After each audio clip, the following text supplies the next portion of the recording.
শুরুটা কবে? আল্লাহ বলে আমি সূচনাহীন অতীত থেকে আছি। আমি এমন অতীত থেকে আছি যেই অতীতের কোনো সূচনা নাই। সুবহানাল্লাহ কইবেন না? আবার আমি সীমাহীন ভবিষ্যৎ পর্যন্ত থাকবো। সুবহানাল্লাহ পড়েন। এমন ভবিষ্যৎ যেটা সীমা নাই, এমন অতীত যেটা শুরু হয় নাই, তিনি হচ্ছেন আল্লাহ। চিল্লায় বলেন তিনি কে? এজন্য আমরা বলি রাদিতু বিল্লাহি রাব্বা, রব হিসেবে আল্লাহ তোমারে পেয়ে আমরা খুশি। এজন্য আমাদের ইবাদতের সব জায়গায় এই রবের নামের গুণগান আছে না নাই?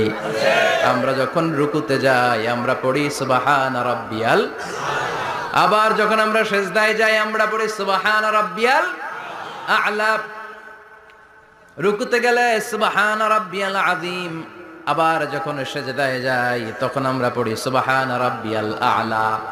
আবার কবরের জীবন যখন আমরা শুরু করে দিব, কবরের প্রথম প্রশ্ন হবে